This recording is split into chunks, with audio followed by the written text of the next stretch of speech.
한 주간 동안 잘 지내셨습니까? 또 우리 예배를 함께 드릴 수 있어서 너무 좋네요. 오늘 하나님께서 우리가 어떤 마음으로 나왔든 간에 한 사람도 그냥 왔다가 그냥 가는 사람이 없는 그 하나님의 은혜가 우리 가운데 있으면 좋겠다라는 생각들을 합니다. 저희 교회는 3.1절 그리고 8월 15일은 그 나라와 민족을 위한 3.1절 기념 예배, 8.15 광복절 예배를 드립니다. 오늘도 하나님께서 이 나라 이 민족을 향한 하나님의 뜻을 분별하고 우리 기도 제목을 찾을 수 있으면 좋겠다라는 생각입니다. 제가 다시 한번 기도하겠습니다. 하나님 아버지 감사합니다. 오늘 107주년 3.1절을 기념하면서 저희가 하나님 앞에 모였습니다. 말씀을 통해서 107년 전 3.1절의 의미를 살피게 하시고 그 정신과 가치를 성경을 통해서 다시 한번 되새기며 오늘에 살아갈 수 있는 우리의 삶의 지표를 삼도록 도와주옵소서. 예수님 이름으로 기도드립니다. 아멘. 오늘 설교 제목 한번 올려주시고 자 한번 같이 읽겠습니다. 설교 제목 시작.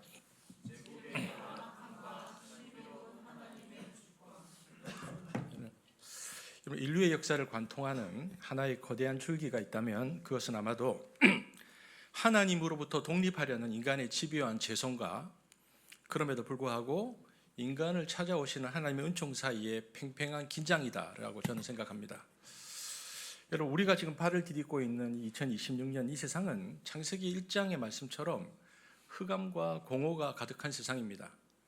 하지만 그 어둠 속에서도 우리가 오늘 하나님께 예배할 수 있는 것은 흑암과 공허가 가득한 세상이지만 은총의 빛이 완전히 꺼지지 않았기 때문에 우리는 여전히 희망이라는 단어를 입에 올리고 하나님께 예배하고 있습니다.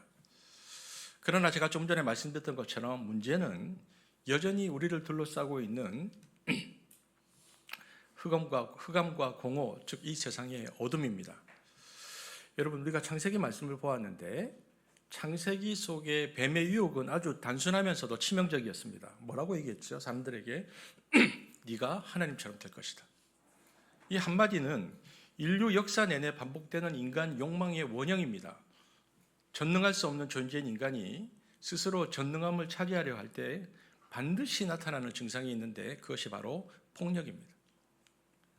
여러분, 왜 전능함을 갈망하는 마음이 폭력으로 귀결될까요? 이유는 단순합니다. 인간은 결코 전능할 수 없기 때문입니다. 자신이 신의 자리에 앉으려는 인간은 필연적으로 자신의 한계의 벽에 부딪히게 됩니다. 왜냐하면 내 뜻대로 되지 않는 세상, 그리고 내 의지대로 움직여주지 않는 타인이라는 실존적 한계 속에서 자신의 한계를 느끼죠. 이때 인간은 선택을 해야 하는데 둘 중에 하나입니다. 내가 이 정도밖에 안 되는구나. 그래서 인간의 유한함을 인정하고 하나님 앞에 무릎을 꿇거나 아니면 강제력을 동원해서 그 한계를 깨부수거나. 그런데 후자를 선택하는 순간 타자는 더 이상 나와 소통을 하는 인간이 아니고 인격이 아니고 나의 전능함의 능력을 증명하기 위해서 정복당해야 할 대상이 되는 것입니다. 내 뜻에 복종하지 않는 이들을 굴복시켜야만 나의 전능함이 유지되기 때문입니다. 결국 신이 되고 싶은 인간의 욕망과 결코 신이 될 수 없는 인간의 무능 사이에서 발생하는 그 거대한 간극을 메우는 유일한 수단은 바로 폭력입니다. 여러분, 그런데 성경 안으로 들어가 보면 사실 성경이 말하는 폭력은 우리가 지금 일반적으로 생각하는 것보다 훨씬 더 깊고 무섭습니다. 단순히 주먹을 휘두르거나 물리적인 힘을 쓰는 것만이 폭력이 아닙니다. 성경에서 말하는 폭력, 진정한 폭력은 하나님의 형상대로 지음받은 귀한 사람을 있는 그대로의 존엄한 존재로 대접하지 않는 것이다. 이렇게 말합니다. 이것이 폭력입니다. 그러면 대신 하나님의 형상대로 지음받는 사람을 어떻게 대하느냐? 그를 내 욕심을 채우기 위한 도구나 수단으로 마음대로 부리려 할 때 바로 거기서 성경이 말하는 무서운 폭력이 시작되어집니다. 나의 유익을 위해서라면 다른 사람의 눈물이나 고통쯤은 가볍게 무시해도 된다고 생각하는 것, 그리고 내 앞길에 방해가 된다면 누구도 제거해버려도 괜찮다고 믿는 것, 이것이 바로 형제 가인을 죽였던 그 어두운 본성이 우리 안에 그대로 살아있다는 증거입니다. 여러분, 오늘 우리가 마주하고 있는 2026년도 이 세상의 우울한 모습은 바로 그래서 우리 인간의 그리고 우리 자신의 자화상일지도 모르겠다라는 생각을 저는 합니다. 여러분, 그런데 하나님의 형상대로 지음받은 인간을 자기 욕망의 도구로 실현하라는 이 욕망이 가장 노골적으로 시스템화된 형태가 바로 제국입니다. 제국은 무한한 자기 확장을 뜻합니다. 제국은 지배를 공고히 하기 위해서 폭력 기계가 됩니다. 힘으로 타자를 제압한 후에 자기의 의지를 강요하는데, 이때 힘이 없는 사람들은 오늘 우리 수연자마가 기도했던 것처럼 자기 삶의 주인이 될 수 없습니다. 다른 이들의 뜻을 실현하기 위해서 자기를 바쳐야 하기 때문입니다. 그래서 소외라는 것은 그래서 그렇게 발생합니다. 거대한 권력의 의지를 실현하기 위해서 개인의 생명이 도구화되는 시스템, 그 비극적인 소외의 정점이 바로 일제강점기였습니다. 총신대학교 총장을 지내셨던 정성구 박사님이라는 분이 계신데요. 이분이 네덜란드에서 설교학을 전공하신 분인데, 이 박사님이 독특한 연구를 하셨는데 일제강점기의 조선교회의 설교를 분석했어요. 그래서 일제강점기의 조선시대의 설교를 분석한 연구를 통해서 당시 시대상을 조명하셨는데, 그 결과에 따르면 일제강점기 때 가장 많이 낭독된 성경 본문은 출애굽기였습니다. 그리고 가장 빈번하게 등장했던 인물은 모세였습니다. 왜 하필 출애굽기였을까요? 우리가 생각해 볼 수 있죠. 일제가 휘두른 근대적 폭력의 시스템은 고대 이집트의 파라오가 구축했던 절대 권력의 역사적 재현이었기 때문에 그렇습니다. 형태만 바뀌었을 뿐 국가라는 이름으로 생명을 압살하는 그 탐욕의 본질은 수천 년의 시간을 건너뛰어서 한반도에서 고스란히 재현되었기 때문에 당시 설교자들은 출애굽기와 모세를 말할 수밖에 없었다는 것입니다. 나라를 빼앗기고 이름마저 지워진 채 법의 보호 밖으로 내몰려서 죽여도 죄가 되지 않는 벌거벗은 생명으로, 그래서 조선 사람들은 전락했습니다. 그것이 당시 우리 선조들이 마주했던 날선 삶의 풍경이었습니다. 그들은 절망의 벼랑 끝에서 자신들을 발견했는데, 자신들을 누구하고 동일시했냐면은 홍해라는 거대한 절벽 앞에 멈춰선 이스라엘의 떨리는 뒷모습과 자기를 동일시했습니다. 그 뒷모습이 곧 자신의 모습이었다는 것을 조선시대의 교인들은 깨달았던 것입니다. 그러므로 오늘 우리는 출애굽기를 읽었는데 먼 나라의 신비로운 기적 담론이나 초자연적인 체험기로 이 출애굽기 본문을 소비해서는 안 됩니다. 그렇게 만약 성경을 읽어버리면은 이 성서는 박제된 신화가 되고 맙니다. 출애굽기는 어떻게 읽어야 하냐면은 3.1절의 관점에서 보면 출애굽기는 인간을 부품화하고 생명을 짓밟는 제국이라는 이름의 거대한 폭력 체제를 하나님께서 어떻게 바라보셨고, 그 견고한 탐욕의 시스템을 어떻게 하나님께서 무너뜨리시는가에 대한 가장 지성적이고 엄중한 고발입니다. 우리는 이 출애굽기라는 텍스트 안에서 그래서 제국의 논리를 거부하고 진정한 자유를 향해 걷는 신앙의 복음적 상상력을 회복해야 하는 것입니다. 여러분, 오늘 다 읽지는 않았는데 여러분 출애굽기를 잘 아시니까 출애굽기 4장부터 14장까지 여기 혹시 떴나? 출애굽기 4장부터 14장까지 그 어떤 내용이 나올까요? 출애굽기 4장부터 14장 사이에 나오는 구간은 어떤 내용일까요? 모세와 파로라는 두 세계관이 격돌하는 거대한 서사의 장입니다. 흔히 우리가 말하는 10가지 재앙이 나옵니다. 거기서. 그런데 여러분, 우리가 흔히 출애굽기 4장부터 14장까지 읽으면 이 대목에서 10가지 재앙이라는 화려한 현상의 시선을 빼앗기곤 하지만, 그러나 이 성경의 텍스트를 정밀하게 따라가다 보면 훨씬 더 본질적인 내용과 마주치게 됩니다. 바로 이 10장이라는 짧은 서사 속에서 무려 15번이나 반복되는 단어가 나오는데, 그 단어가 뭐냐면 와나캄이라는 단어입니다. 와나캄이 히브리어로 하자크 혹은 카바드로 표현되는데, 이 상태, 그러니까 하자크나 카바드로 번역된 우리말 성경의 와나캄이라는 이 상태는 단순히 파라오라는 이집트의 개인의 성정이 거칠다거나 도덕적으로 타락했다는 수준의 이야기가 아닙니다. 그러면 여기서 성경에서 말하는 와나캄이라는 것은 무엇인가?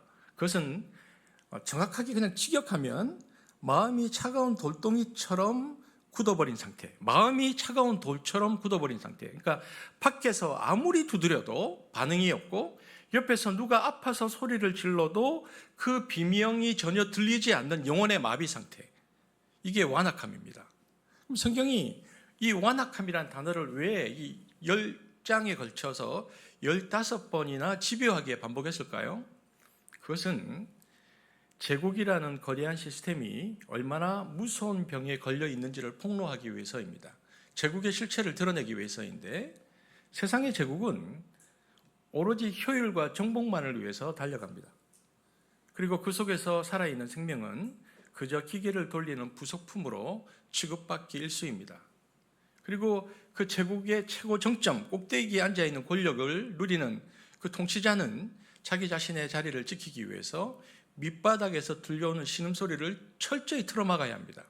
그러니까 성경이 파라오의 마음이 굳어졌다라는 표현을 쓰는데, 파라오의 마음이 굳어졌다고 말하는 것은 그가 제국이라는 견고한 논리에 갇혀 있다라는 뜻입니다.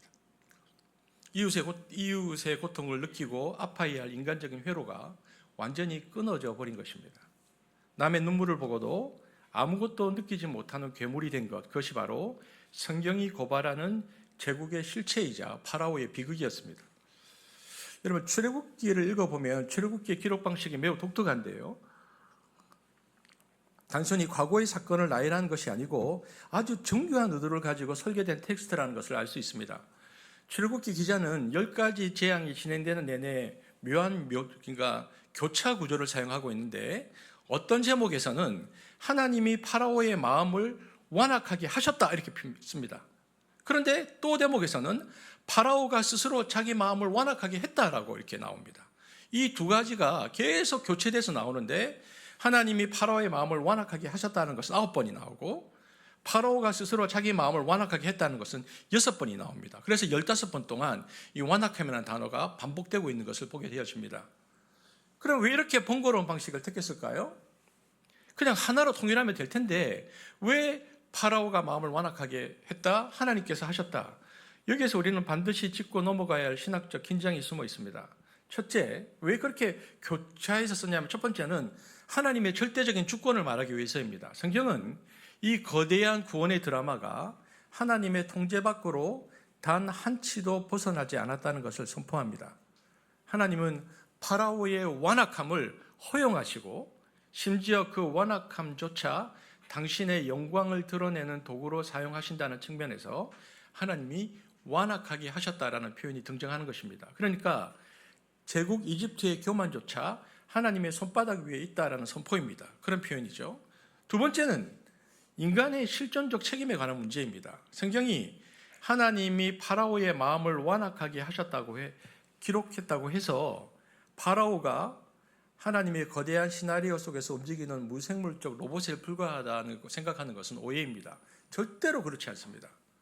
파라오는 우리와 똑같이 뜨거운 피가 흐르고 고뇌하고 선택하는 자유의지를 지닌 엄격한 인격체였습니다. 그는 모세를 통해서 전달된 하나님의 엄중한 경고를 매번 자신의 귀로 직접 들었습니다. 뿐만 아니라 이집트 전역을 뒤흔드는 초자연적인 재앙의 실체적 위력을 자신의 눈으로 똑똑히 목격했습니다. 여러분, 이때 제정신을 가진 사람이라면, 아니 인간이라면 마땅히 내가 틀렸구나 멈춰야 할 기회가 수없이 많았습니다. 그럼에도 불구하고 파라오는 매 순간 아주 단호하게 거절을 선택합니다. 여러분, 이것이 인간의 무서운 고집입니다. 하나님이 다스리시는 거대한 물결이 이렇게 밀려오는데도 파라오는 끝까지 자기 욕심과 비대해진 자아를 내려놓지 않았다는 겁니다. 그러니까 하나님의 일하심 앞에서 끝내 자기 고집을 꺾지 않은 파라오의 선택, 그것이 결국 그를 파멸로 몰고 간 것입니다. 여러분, 우리가 생각을 잘해야 되는 게, 사람이 하나님께서 여러 가지 사인을 보여주시는데도 끝까지 다른 사람의 아픔을 외면하고 자기 생각이라는 감옥에 갇혀버려 있으면, 아무리 두드려도 완악함 상태에 있으면 하나님 어떻게 하실까요? 놀랍게도 하나님은 그 감옥 문을 강제로 부수고 들어가지 않으십니다. 오히려 그 완악함의 상태가 반복되면 오히려 그가 선택한 그 어두운 길을 끝까지 가도록 침묵하며 거리를 두십니다. 신학에서는 이 뼈아픈 하나님의 물러나심을, 하나님의 내버려 두심을 전문 용어로는 유기라고 합니다. 이제 네 마음대로 살아라. 하나님께서 그렇게 하신다는 거죠. 바로 이 지점에서 파라오의 진짜 비극이 시작됩니다. 파라오는 이제는 누구의 간섭도 하나님의 경고도 들리지 않는 자기만의 욕망의 공간 속에서 바라오는 거침없이 질주합니다. 하나님의 개입이 멈춰버린 텅 빈 그 공간에서 그는 스스로를 더 깊은 고집과 멸망의 늪으로 밀어넣는 그 결정을 수없이 반복하고 있다고 성경이 우리에게 말해주고 있는 것입니다. 이것은 하나님께서 내리신 버리기 이전에 스스로가 타인과의 연결을 끊어버린 사람이 맞이하게 되는 필연적인 외로움이자 고립입니다. 파라오는 그러나 그렇게 생각하지 않았겠죠. 자기는 세상에서 가장 힘을 가진 사람이고 가장 자유로운 사람이라고 그는 스스로 생각했을 수 있습니다. 내 마음대로 할 수 있다고 믿었겠지요. 하지만 그것은 거대한 착각이었습니다. 남의 아픔을 모르는 자유, 하나님의 다스림을 거부한 자유는 결국 자기를 파괴하는 광기 어린 폭주가 될 뿐입니다. 텅 빈 마음을 채운 것은 자유가 아니라 그래서 자기를 죽음으로 몰고 가는 무서운 고집뿐이었습니다. 그렇기 때문에 우리가 출애굽기의 4장에서 14장까지 10가지 재앙의 이 극적인 장면들을 묵상하다 보면은 피할 수 없는 질문 하나를 마주하게 되는데 아마 초등학생, 전 중고등학생도 그럴 거라고 생각하는데요. 그러면 이런 생각이 드는 거죠. 결국 그래서 이 모든 일은 하나님께서 하신 것인가? 아니면 파라오가 제 고집대로 할 것인가? 이 질문입니다. 어떤 사람들은 이것을 두고 고개를 저으면서 이것은 논리적인 모순이다라고 얘기하기도 합니다. 하지만 성경을 깊게 읽어온 학자들은 이 지점에서 결코 그렇게 투박한 결론을 내리지 않습니다. 그들은 이 장면을 모순이라는 닫혀있는 단어로 가두는 대신에 신비라는 열린 창으로 바라봅니다. 여러분, 이것은 모순이 아니고 신비인데 어떤 신비냐? 이것은 하나님의 절대적인 주권과 인간의 책임 있는 자유가 마치 정교한 톱니바퀴처럼 맞물려 돌아가는 실로 신비로운 공존의 영역입니다. 하나님의 위대한 계획은 우리의 자유를 빼앗아서 로봇처럼 조정하며 완성되는 것이 아닙니다. 오히려 우리가 자유의지를 가지고 내린 그 모든 결정까지도 다 포함해서 하나님은 하나님의 역사를 만들어 가시는 분이십니다. 근데 문제는 생각해 보면 그래서 결국 문제는 파라오였습니다. 파라오는 하나님께서 선물로 주신 그 소중한 자유의지를 생명을 선택하는 데 쓰지 않았다는 데 있습니다. 도리어 끝까지 고집을 피우고 심판을 향해서 그 의지를 다 써버렸습니다. 결국 그가 차곡차곡 시간을 가지고 반복해서 쌓아 올린 그 완악함의 벽이 더 이상 버틸 수 없는 한계치에 도달했을 때 그는 10번째 재앙이라는 거대한 파국 앞에 아무것도 걸치지 못한 채 발가벗겨진 모습으로 서게 된 것입니다. 결국 출애굽기가 우리에게 들려주는 이 독특한 이야기는 그래서 무서운 진실 하나를 우리에게 보여주는데 이 10가지 재앙이라는 비극은 결코 하나님의 변덕이라든지 어쩔 수 없이 당한 일이 아니라는 것을 우리에게 말해주고 있습니다. 거기에는 파라오가 자기 자유로 선택한 결과, 즉 책임이라는 무거운 무게가 실려 있습니다. 성경이 하나님의 다스림과 인간의 책임을 계속 번갈아 가면서 보여주는 이유도 바로 여기에 있습니다. 하나님이 하신다. 그러나 네가 선택한 것이다. 이 두 가지 진실이 톱니바퀴처럼 맞물려 돌아가고 있다는 것을 성경은 우리에게 말해주고 있는 것입니다. 그렇다면 인간의 자유와 상관없이 그냥 신이 그려놓은 설계도대로 인생이 기계처럼 그냥 그대로 간다라고 믿는 것은 뭐라고 부릅니까? 그것은 운명론입니다. 여러분, 운명론의 세계관에서는 인간이 숨 쉴 틈이 없습니다. 내가 아무리 발버둥 쳐도 운명론은 이미 결론이 나 있기 때문에 거기서 사람이 할 수 있는 일은 딱 하나밖에 없습니다. 미래에 일어날 일을 미리 엿보고 그 결정된 힘 앞에 납작 엎드려서 비유를 맞추는 것입니다. 여러분, 제가 그 구정 때 그 말씀을 한번 드렸는데 귀신론을 얘기하면서 오늘날 소위 성공했다는 사람들 있잖아요. 나라의 운명을 쥐었다는 이들이 무속인의 말 한마디에 벌벌 떠는 모습을 한번 보십시오. 거기 가서 벌벌벌벌 왜 떱니까? 똑똑하다는 사람들이 점집 앞에 줄을 서서 자녀의 미래를 묻는 이 기괴한 현상을 무엇을 말해줍니까? 그들은 어떤 세계관을 가지고 있는 사람이냐면은 닫힌 미래라는 감옥 속에 갇혀 있는 것입니다. 내 노력으로 내 의지로 바꿀 수 있는 게 아무것도 없다는 것이 근원적인 불안감이고, 그래서 존엄한 인간을 무당의 노예로 전락시켜버리는 거죠. 그러나 성경은 결코 운명을 말하지 않습니다. 대신 우리에게 운명이라는 단어 대신에 말해주고 있는 것은 예정이라는 신비로운 단어를 주셨습니다. 여러분, 예정은 신의 횡포가 아닙니다. 그것은 하나님의 거룩한 계획입니다. 하나님은 파라오의 마음이 완악해지도록 내버려 두기로 작정하셨지만 이게 유기입니다. 파라오는 그 흐름 속에서 자기 고집과 의지를 적극적으로 보태어서 그 멸망의 길을 스스로 완성했습니다. 그 비극적인 결과는 결국 파라오 자신의 자기 결정에서 나온 것입니다. 그러므로 인간은 결코 그 책임을 하나님께 떠넘길 수 없다라는 것이 성경의 메시지입니다. 이것이 기독교의 예정론이 세상의 운명론과 근본적으로 다른 이유입니다. 예정론은 모든 것이 하나님의 손에 있다는 절대적인 주권을 선포함과 동시에 그 앞에 선 인간에게 너의 선택에 끝까지 책임져야 한다는 주체적인 삶의 자세를 포기하지 않게 합니다. 그렇기 때문에 우리는 오늘 분명하고도 단호하게 선언할 수 있습니다. 그리스도인의 미래는 하나님이 이미 모든 결말을 다 인쇄해 놓으시고는 우리는 그저 정해진 페이지만을, 우리 인생의 정해진 페이지를 몸이 건조하게 넘기기만을 기다리는 닫힌 미래가 아니라는 것입니다. 만약 우리 인생이 하나님께서 모든 것을 다 정해놓고 그렇게 짜인 각본대로 움직인다면 우리가 흘리는 눈물의 기도와 치열한 삶의 고민이 무슨 의미가 있겠습니까? 이미 다 정해졌는데 그것은 그저 정해진 연극을 수행하는 배우의 대사에 불과할 것입니다. 하지만 성경이 증언하는 기독교의 미래는 놀랍게도 운명론자들이 말하는 닫힌 미래가 아니고 열린 미래입니다. 하나님은 우리 삶의 방향을 인격적으로 제한하십니다. 때로는 은혜의 손길로 우리 마음의 추를 선한 쪽으로 기울이게도 하십니다.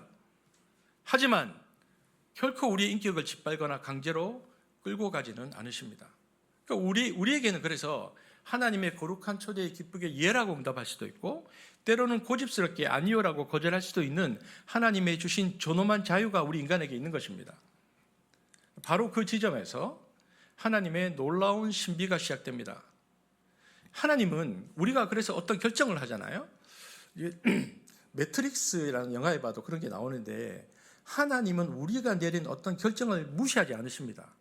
오히려 우리의 부족한 선택과 하나님의 원대한 계획을 하나로 엮어서 전혀 새로운 미래를 창조적으로 열어갔습니다. 마치 우리의 자유라는 실가닥이 하나님의 섭리라는 배틀에 걸려서 비로소 아름다운 한 폭의 역사라는 옷감이 짜여지는 것과 비슷합니다.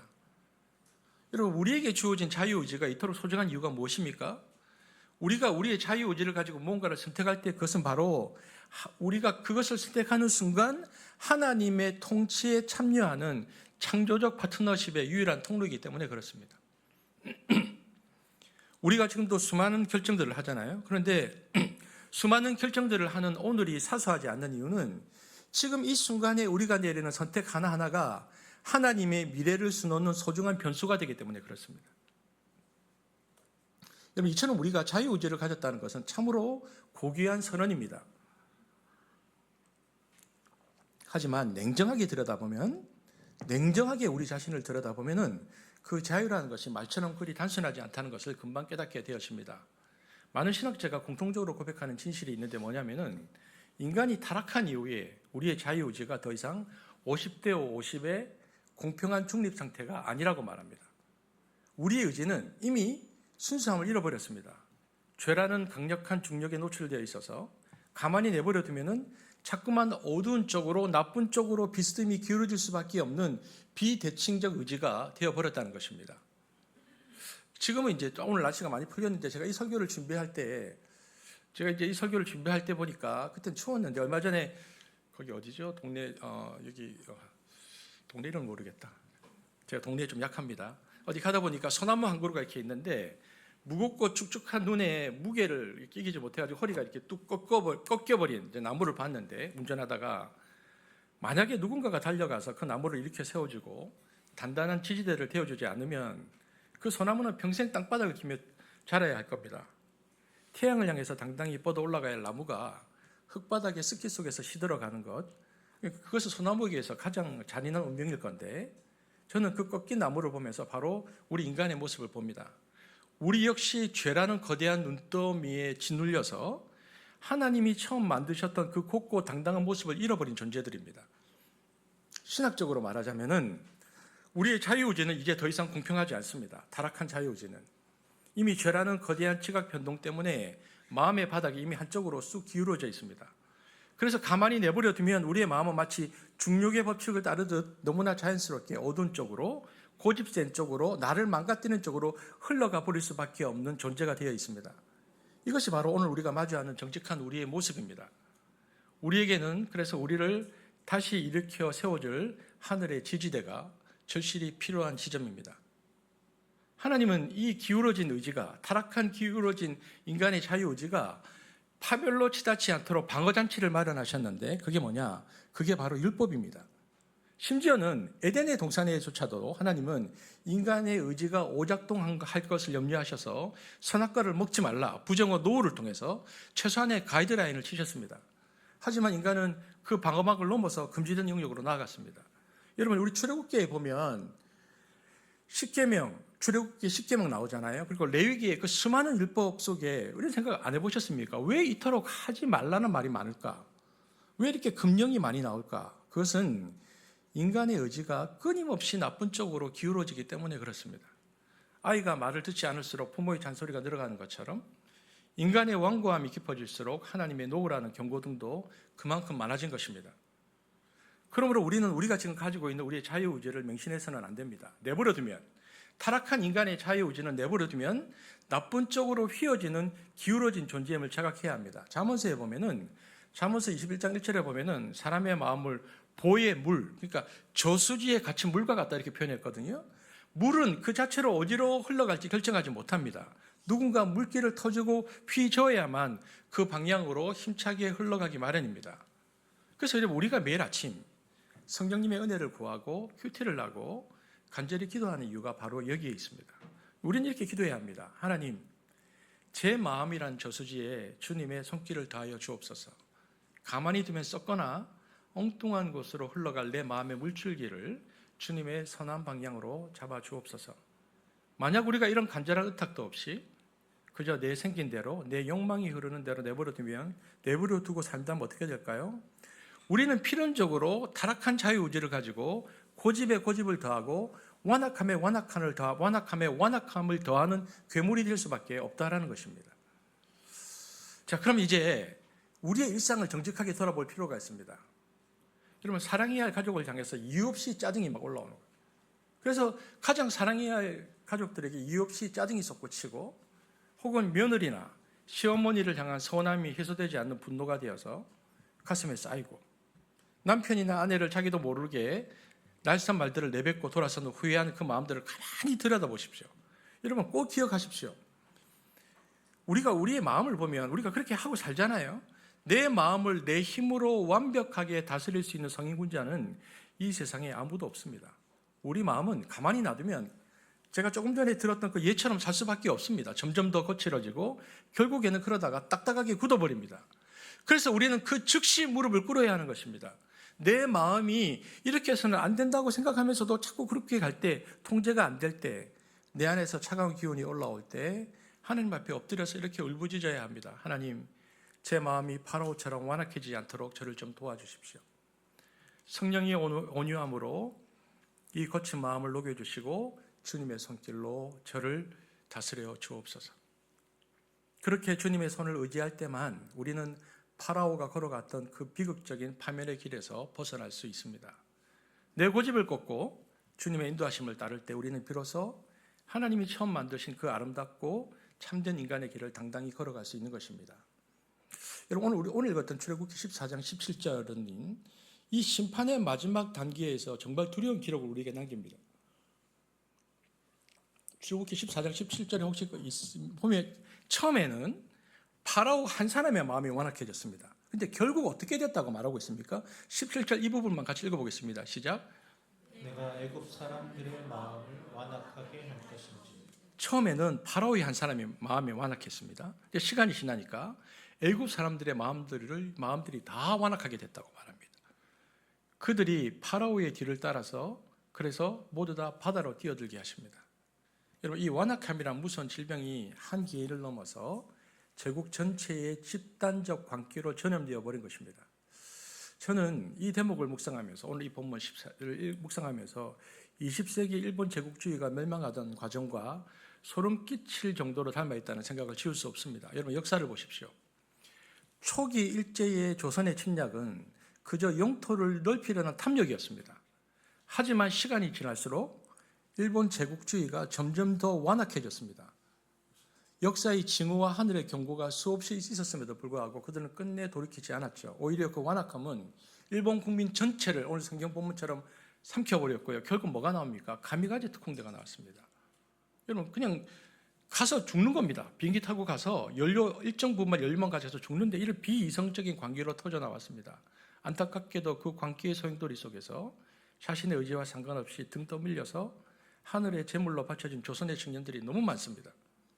그들은 조국도 잃고 자기 이름마저도 빼앗긴 채 제국의 승리라는 타인의 목적을 위해서 목숨을 내놓아야 했던 약자였습니다. 스스로 택한 죽음이 아니고 일제의 완악함이 만들어낸 거대한 시스템에 의해서 살해당한 자들입니다. 꽃다운 젊은이들이 우리 교회 청년들 나이들을 생각해 보십시오. 그리고 고등학생들을 생각해 보십시오. 그때의 아이들이 폭탄을 싣고 자살 공격을 감행해야 했던 이 비극이 어찌 제정신으로 가능한 일이겠습니까? 그러니까 역사라는 홍해 앞에서 스스로 신이 되려고 했었던 일본은 결국 바다로 뛰어든 애국 군대처럼 자신들이 도저히 감당할 수 없는 역사의 거대한 파도 앞에 서게 되었습니다. 하나님이 그들의 완악함을 그대로 내버려 두시자 그들은 스스로 파멸을 향해서 전력 질주했습니다. 파라오와 그의 철병거들이 홍해 바닥에 수장되었듯이 무력으로 영원할 것 같았던 제국도 결국 무조건 항복이라는 역사의 심판대 앞에서 완전히 침몰하고 말았습니다. 여러분, 그래서 저는 이제 성경을 얘기했고요. 이제 일본 제국주의가 어떻게 그토록 완악해졌고 또 어떻게 처참하게 무너졌는지 그 역사의 이면을 가만히 들여다보면서 성경의 원리를 그렇게 보면 성경의 원리가 더 명확하게 보이는데, 여러분 이 완악함의 시작, 역사적으로 일본 제국주의의 완악함의 시작은 언제일까요? 1876년 강화도 조약이었습니다. 당시 일본은 어떻게 생각했냐면 1876년에 강화도 조약을 맺을 때 일본은 서구 열강에 그들이 당했던 방식 그대로 우리 조선과 최초의 불평등 조약을 맺었습니다. 막무가내로 힘을 휘둘렀습니다. 이 조약을 주도했던 세력의 뿌리를 찾아가면 이른바 정한론자들이 있습니다. 당시 일본은 어떤 상황이었냐면 에도 막부 시대를 끝내고 젊은 군주를 세워서 천황 중심의 새로운 정권을 잡았습니다. 그때 이 정한론자, 그러니까 조선을 정복하자라고 주장했던 정한론자들이 내세운 주장이 뭐냐면 우리가 살기 위해서는 한반도를 정벌해야 된다는 것입니다. 그들의 논리가 아주 교묘했는데 당시 아시아는 서구 열강의 침략으로 청나라까지 무너진 위기 속에 있었습니다. 그러니까 그 당시 일본이 이렇게 생각했죠. 이 무시무시한 외세의 침략에서 살아남으려면 우리도 저들처럼 강해져야 한다. 섬나라라는 한계를 벗어나서 한반도를 발판 삼아서 대륙으로 뻗어나가야만 한다. 거대한 제국을 건설하는 것만이 우리를 보호할 유일한 길이다. 이게 바로 정한론입니다. 그리고 이것이 바로 제국의 전형적인 모습이죠. 내가 살기 위해서 타인의 희생은 너무 당연하다. 나를 보호하기 위해서 이웃의 생명을 수단으로 삼는 것, 이것이 바로 제국이 품은 완악함의 씨앗입니다. 그들은 이 탐욕을 생존과 대의명분이라는 이름으로 포장했지만은 그 본질은 하나님의 통치를 거부하고 스스로 역사의 주인이 되어서 다른 사람을 짓밟으려고 했던 파라오의 마음과 다를 바가 없었습니다. 여러분, 당시 일본에서 그 정한론을 가슴에 품고 이를 실제로 실행에 옮겼던 인물이 있습니다. 누구입니까? 여러분 다 아는 인물인데 제가 오늘 일부러 사진을 올리지 않았어요. 이토 히로부미입니다. 이토 히로부미가 그 정한론자인데 흥미로운 사실은 얼마 전에 그 암살당했던 아베 전 수상 있잖아요. 이렇게 이제 밖에서 그 연설하다가 살해당했던 아베 전 수상이 바로 이토 히로부미와 같은 고향 출신인데 현재 야마구치현 출신입니다. 이토 히로부미 스승이자 정한론의 시조로 불리는 요시다 쇼인이라는 사람이 있는데 이 요시다 쇼인이 이토 히로부미와 이렇게 두 사람을 잇는 가장 강력한 사상적 고리인데, 이토 히로부미는 요시다 쇼인의 제자로 스승의 정한론을 실제로 실행에 옮겨서 조선을 침략했습니다. 또한 아베 신조는 어떻게 얘기했었냐면은 요시다 쇼인을 내 인생의 스승이자 정신적 지주라고 공공연히 밝혔습니다. 여러분, 아베의 그 할아버지 기시 노부스케, 그러니까 전 총리인데 역시 요시다 쇼인의 사상을 계승한 인물로 아베는 가문을 통해서 이 완악한 제국주의 사상을 가문 대대로 그대로 물려받았습니다. 비극적인 것은 이 완악함의 계보가 오늘날도 끊어지지 않고 있다는 것입니다. 아베의 사상적 후계를 자처하는 지금 일본 총리 누굽니까? 다카이치 사나이 총리 등장은 그 계보를 그대로 이었습니다. 그러니까 요시다 쇼인의 망령이 여전히 현대 일본의 정치적 심장부에 그대로 숨쉬고 있는 것입니다. 그래서 지금 우리가 일본을 어떻게 바라보아야 하는지를 보게 되는데, 이것이 역사의 무대에서 처음으로 깊어 날뛰었던 그 일본 제국주의의 완악함의 흐른 계보인데요. 그런데 역사의 무대에서 처음으로 가장 날뛰었던 때가 언제인가? 그것이 바로 1876년 강화도 조약이었다는 것입니다. 그래서 그들이 강화도 조약을 맺었을 때 드디어 우리의 정한론이 시작되었다라고 쾌제를 불렀습니다. 근데 여러분, 그들의 완악함이 거기서 멈추지 않았습니다. 시간이 지나서 1905년이 되면은 을사늑약을 통해서 우리 민족의 외교권을 완전히 박탈해 버립니다. 그런데 여러분, 여기서 우리는 정말 뼈아픈 역사의 이면을 직시해야 합니다. 을사늑약은 일본의 완악함 때문이기도 하지만 동시에 당시 고종 황제의 완악함에 맞물려서 일어난 비극이었습니다. 나라를 빼앗기기 전에 기독교인들을 중심으로 만민공동회라는 끼어있는 시민 모임이 있었습니다. 이 사람들이 뭘 외쳤냐 하면 나라가 바뀌어야 합니다. 정치를 바꿔야 외세의 침략을 막을 수 있습니다라고 말했습니다. 그러면서 고종에게 뭘 얘기했냐면 입헌군주제를 제안했습니다. 영국이나 일본처럼 황제는 상징으로 계시고 실제 통치는 국민이 뽑는 내각이 하게 합시다라고 말했습니다. 실제로 독립협회와 만민공동회를 이끌었던 핵심 인물 중에는 당시 이승만은 청년이었는데 당시 이승만 또 월남 이상제 이런 기독교적 가치관을 가진 사람들이 많이 있었거든요. 이들은 관민공동회를 통해서 헌의 육절을 결의하고 고종에게 바쳤습니다. 이게 핵심이 뭐냐면 조선을 입헌군주제로 바꾸자는 겁니다. 백성의 뜻을 묻는 의회, 중추원을 만들고 왕의 권력을 법 앞에 평등하게 법 앞에 두자는 제안을 했는데, 고종이 그 당시 태도를 보면은 이걸 처음에는 수용하는 듯 했지만 결국 자신의 절대 권력이 분산되는 것을 견디지 못했습니다. 그래서 당시에 그 보부상 집단과 집단인 황국협회와 군대를 동원해서 만민공동회를 피로 물들이고 강제 해산시켰습니다.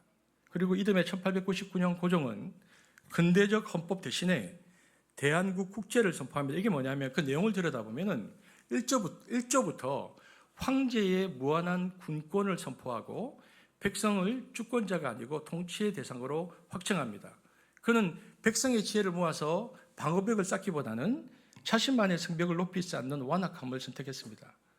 역설적이게도 고종이 쥐어 틀었던 그 절대 권력은 일제에게는 너무나 손쉬운 먹잇감이 되었습니다. 만약에 의회와 국민이 권력을 나눠 가졌다면 일제가 나라를 삼키기 위해서 왔을 때 수천만 국민의 동의를 얻어야 했겠지만 권력이 황제 한 사람에게 집중되어 있었기 때문에 일제는 황제와 몇몇 대신만 굴복시키면 나라를 통째로 가져갈 수 있었습니다. 만약 그때 고종이 이 목소리를 들었다면 어떻게 되었을까요? 국민이 주인이 된 나라에서 을사오적 같은 매국노들이 감히 나라의 외교권을 팔아먹을 수 있었겠습니까?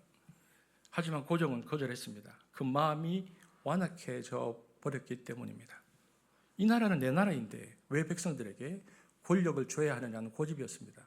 여러분, 이것이 무엇을 말해줍니까? 일제의 완악함이라는 것도 무서웠지만 변화를 거부하고 기득권을 끝까지 놓지 않으려 했던 지도자의 완악함이 결국 나라의 문을 열어준 꼴이 되었습니다. 역사의 수레바퀴는 멈추지 않고 더 비극적인 곳으로 굴러갑니다.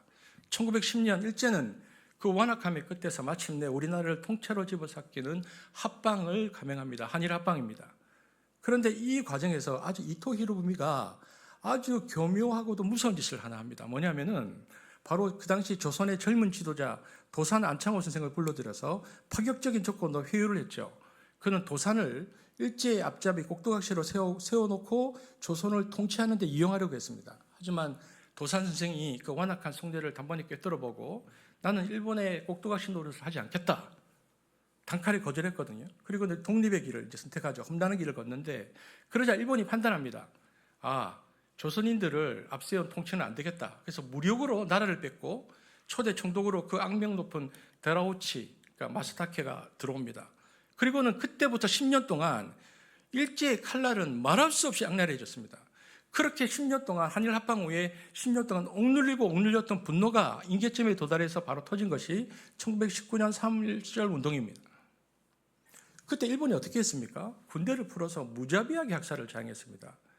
교회 성도들을 가르고 불을 지른 제암리 사건. 여러분, 제암리가 어디냐면 현재 화성시 화성읍 거기 가면 1919년 4월 15일에 사람들을, 교인들을 다 집어넣고 불 지르서 다 죽였습니다. 그 처참한 현장을 보면서 우리 조상들이 뼈아픈 진실을 깨닫죠. 아, 일제는 말로 해서 되는 집단이 아니구나. 오직 치열한 투쟁을 통해서만 물질 수 있는 존재구나. 그래서 1919년 3.1 운동이 함성이 딱 지나간 뒤에 우리 민족 앞에는 운명을 가를 두 개의 길이 딱 보였습니다. 하나는 이 땅에 남아서 실력을 키우고 백성을 깨우치지 않은 계몽의 길이었고요. 다른 하나는 모든 것을 버리고 국경을 넘어서 총칼을 드는 무장투쟁의 길이었습니다. 여러분, 우리는 어떻게 하겠습니까? 둘 중에. 독립을 열망했던 수많은 사람들이 그래서 정든 고향을 떠나서 해외로 망명했습니다. 북간도로 만주로 상해로 건너가서 독립군을 조직하고 본격적인 무장투쟁의 길로 들어섰습니다. 제가 8.15 기념 예배를 드릴 때 몇 번 그래서 북간도나 만주나 상해로 갔었던 우리 조상들의 얘기를 제가 한 적이 있는데, 반면에 국내에 남아있던 이들은 우리나라의 밀정이나 뭐 이런 영화도 많이 보면 나오는데 농촌 계몽 운동을 펼치면서 힘을 보탰습니다.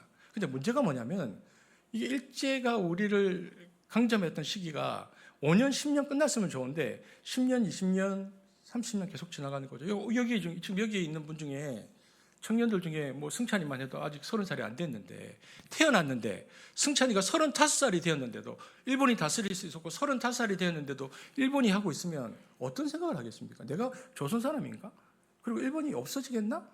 이 생각을 너무나 당연히 하지 않겠습니까? 국내에 남았던 분들이 처음에는 끝까지 그 계몽 운동을 펼치려고 노력했지만 시간이 흐르면 흐를수록 이 시간은 일제의 그 완악함에 사람들이 무너지죠. 그래서 사실 국내에 남았던 그 계몽 운동을 했었던 분들이 처음에는 너무 귀했는데 농촌으로 들어가서 문명을 퇴치하고 농사법을 가르치고 민족의 기초 세력을 기울이려고 애썼지만 시간이 지날수록 10년, 20년, 30년 지나니까 상황이 지옥처럼 변해갔습니다.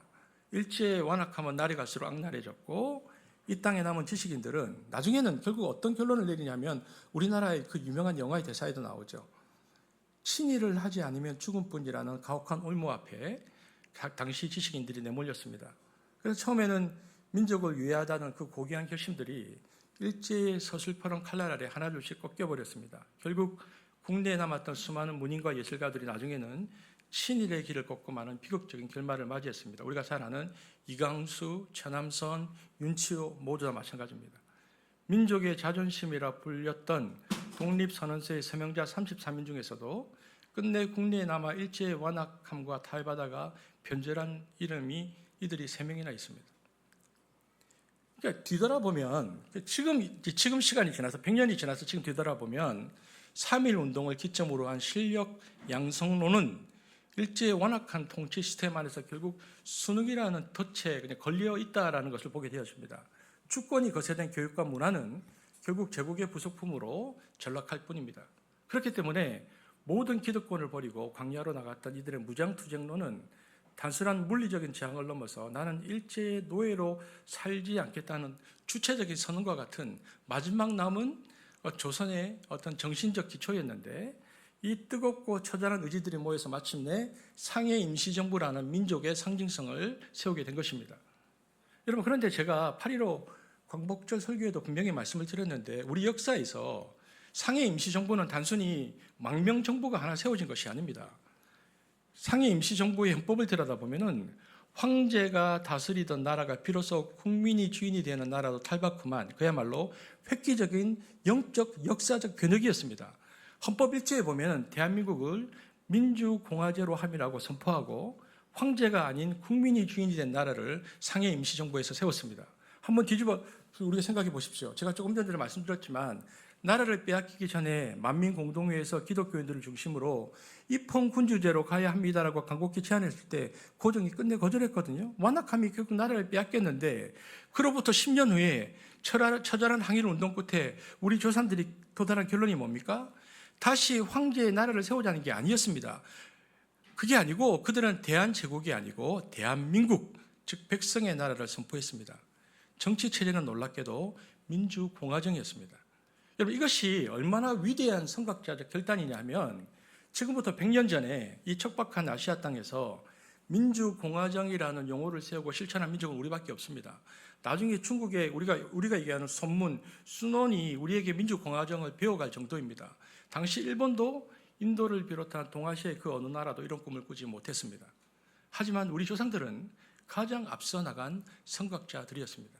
여러분, 민주공화정이 뭡니까? 이 나라의 주권은 사람에게서, 오직 백성에게서 나온다는 고백입니다. 그래서 백성이 선택한 통치자들이 모여서 합의를 이루고 그 합의된 법에 의해서 다스려진 나라를 세운 것입니다. 107년 전에 비록 소수였지만 우리 믿음의 선조들과 지도자들은 시대를 앞서간 대단한 엘리트들이었습니다.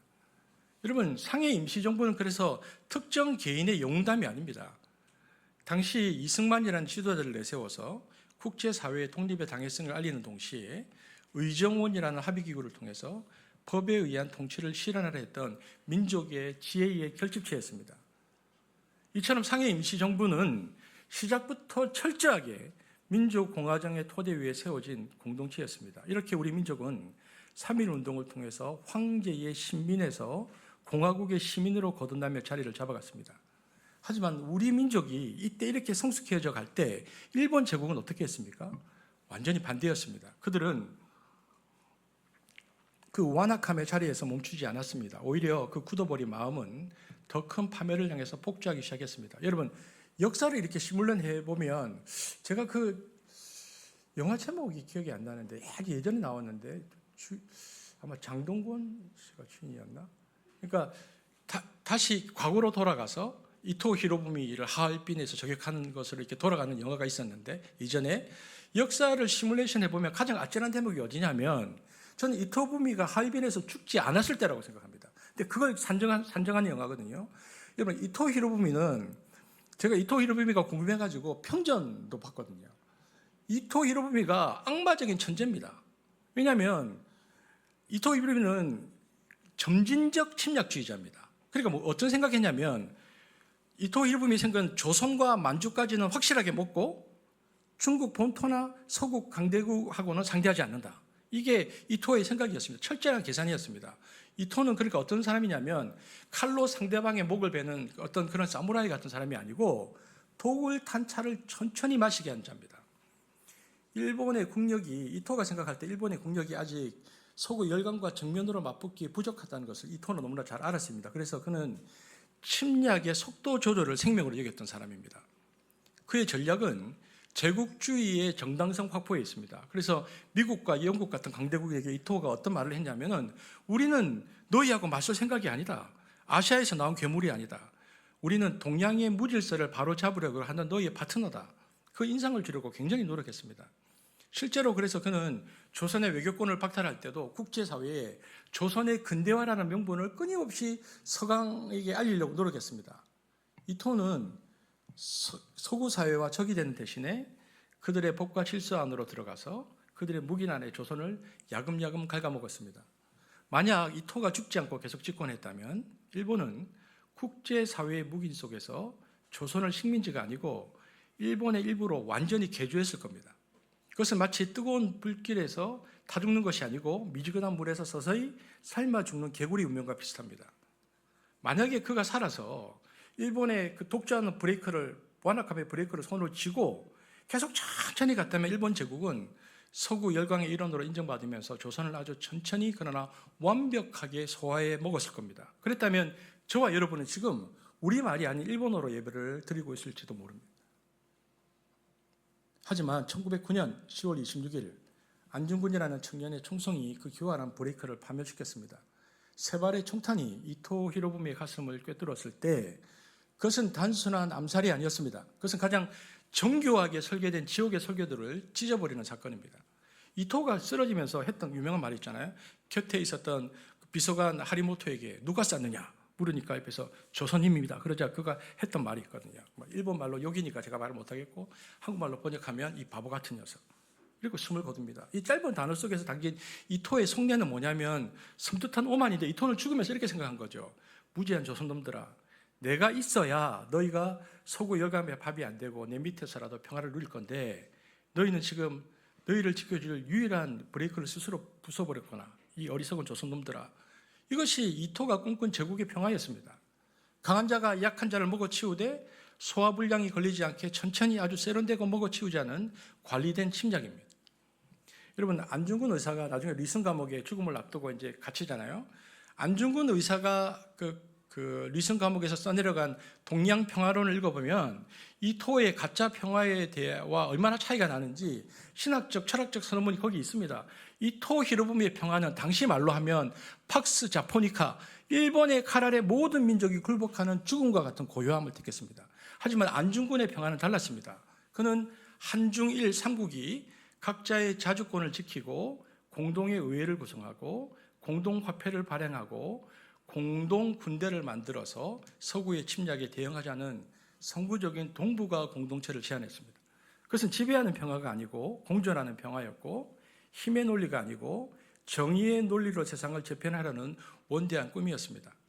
안중근은 이 토를 죽임으로써 일본 제국주의가 가야 할 영악한 길을 폭파해버렸고 그 잔해 위에 진정한 평화의 씨앗을 심고자 했습니다. 이토 히로부미가 죽었잖아요. 노련한 악마가 사라진 일본 제국은 이제 그때부터 브레이크가 없어집니다. 마치 고삐 풀린 괴물이 됩니다. 이토가 살아있을 때만 해도 일본은 문민 통제라는 얄팍한 가면을 쓰고 국제사회의 눈치를 살피면서 실리를 챙겼는데 이 브레이크가 파멸되자 일본의 심장부에는 정치가가 아니고 칼을 든 군인들의 광기가 차오르기 시작했습니다. 그 광기가 처음으로 거칠게 폭발한 장면이 1928년 6월 4일 만주의 황고둔역입니다. 당시 만주의 주인은 만주왕이라고 불렸던 군벌, 우리는 장장님이라고 하고 장꼬린이었는데 일본 관동군이 그를 이용해서 만주를 주무려고 했는데 장꼬린이 자신들의 말을 듣지 않자 끔찍한 계획을 세우는데 그냥 탄 기차를 날려버리자. 그래서 장꼬린이 탄 특급 열차가 황고둔의 철교를 지나는 순간에 설계된 그 폭탄이 터졌습니다. 열차는 조기장처럼 구겨졌고 만주의 지배자는 처참하게 목숨을 잃었습니다. 이 사건은 일본 내각조차 몰랐던 관동군 장교들이 독단적으로 저지른 국가적 범죄였습니다. 그런데 이때 우리가 이런 생각을 해볼 수 있습니다. 만약 이때 이토 히로부미가 살아있었다면 이 무모한 자들을 잡아서 전부 다 처단했을 겁니다. 하지만 이미 일본의 정치는 군부의 칼 아래 숨을 죽이고 있었습니다. 사건의 주모자들은 처벌받기는커녕 영웅 대접을 받았습니다. 이것이 비극의 시작이었습니다. 한 번 선을 넘은 군부는 거칠 것이 없었습니다. 1931년에는 아예 만주 전체를 점령하려는 만주 사변을 일으킵니다. 이를 반대하거나 브레이크를 걸려했던 양심적인 대신들이 1936년 2.26 사건이라는 군사 쿠데타를 통해서 처참하게 살해됩니다. 이게 영화가 있는데 제가 영화 제목을 모르고 제가 이 영화를 봤거든요. 하룻밤 사이에 얼마나 많이 사람이 죽는지 이 피비린내나는 과정을 통해서 일본의 정권을 잡은 인물이 바로 우리가 잘 아는 그 유명한 육군 대장 출신의 수상 도조 히데키입니다. 근데 이 히데키는 이토처럼 머리를 쓰는 지략가가 아니었거든요. 오직 군사력과 천황에 대한 맹목적인 충성만을 강조했던 앞뒤 가리지 않는 인물이었습니다. 그가 수상이 되었다는 것은 일본이 이제 멸망의 고속도로에 진입했다는 뜻입니다. 도조 히데키는 이토와는 완전히 다른 인물인데 복잡한 여겨나 국제 정세를 고민하는 대신에 오직 황국의 정신력과 전쟁의 승리만을 믿었던 완고한 군인이었습니다. 그는 중국이라는 거대한 늪에 빠져서 허우적거리면서도 후퇴할 줄 몰랐습니다. 오히려 그 늪에서 빠져나오기 위해서 더 큰 도박을 하는데 그것은 바로 그냥 그 당시 사람들이 말하는 잠자던 사자, 미국의 코털을 건드리는 것이었습니다. 1941년 12월 7일 아침에 일본의 항공모함에서 이륙한 전투기들이 진주만을 기습했습니다. 도조는 그것을 뭐라고 생각했냐면은 제국의 영광을 가져다 줄 신의 한 수다, 바둑으로 따지면. 하지만 그것은 군사적으로는 화려한 기습일지 몰라도 역사적으로는 패망을 향해서 스스로 목줄을 거는 자살 선언이었습니다. 도조 히데키의 마음이 얼마나 완악했냐면은 당시 일본 내부에서도 미국과 전쟁하면 승산이 없다는 보고가 계속 올라왔습니다. 왜냐하면 당시 일본의 국력은 미국의 10분의 1도 안 됐거든요. 하지만 도조는 말합니다. 때로는 눈을 감고 뛰어내려야 할 때가 있다. 성경의 눈으로 이 장면을 보십시오. 마치 출애굽 직전의 파라오처럼 하나님은 일본 제국주의자들의 마음을 완악하게 내버려 두셨던 것입니다. 그들이 스스로의 꾀에 빠져서 도저히 감당할 수 없는 상대인 미국과 전 세계를 대적하게 만드신 것입니다. 파라오는 메뚜기 재앙, 우박, 재앙이 쏟아져 온 나라가 황폐가 되었는데도 그는 끝까지 이스라엘을 놔주지 않았습니다. 왜일까요? 하나님이 그의 마음을 완악하게 했기 때문입니다. 잠언서 16장 18절 한번 같이 읽어볼까요? 시작.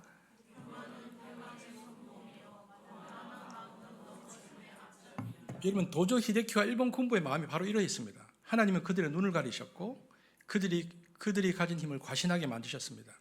그들이 스스로의 교만에 취해서 진주만을 폭격했을 때 그들은 사실 자신들의 쌓아올린 제국을 스스로 무너뜨리는 문을 열어 제치고 있었던 겁니다.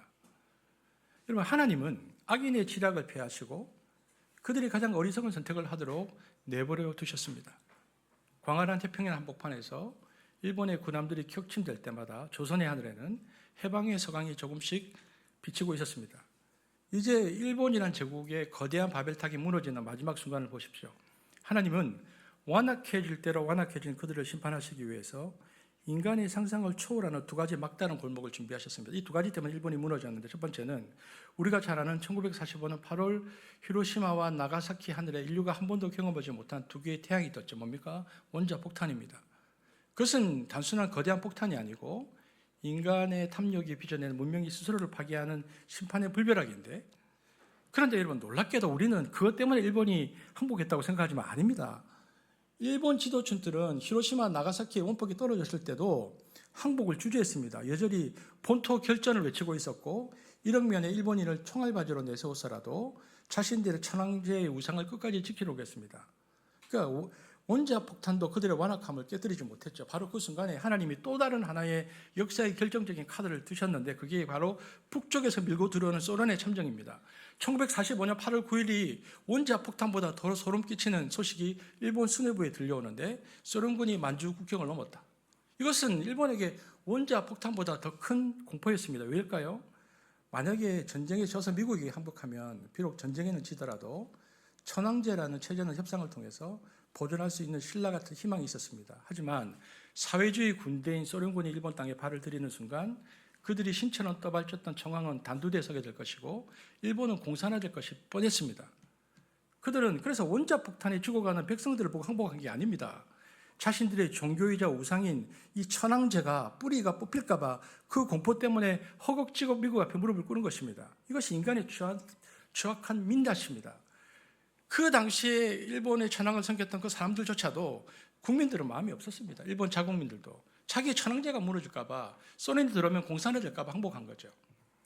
하나님은 원자 폭탄이라는 물리적 타격과 소련 참전이라는 재정학적 압박을 통해서 완악했던 제국을 무릎 꿇리셨습니다. 여러분, 그러니까 우리가 생각해야 됩니다. 우리의 광복은 우연한 것이 아닙니다.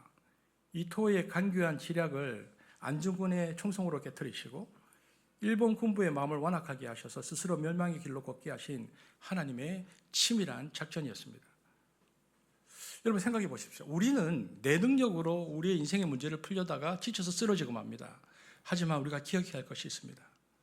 안중근의 총성은 어떻게 보면 단순하게 보면 의거였지만 그 총성을 역사의 변격적으로 만드신 분은 하나님이셨고, 일본의 완악함은 죄였지만 그 죄를 심판의 도구로 바꾸신 분도 하나님이셨습니다.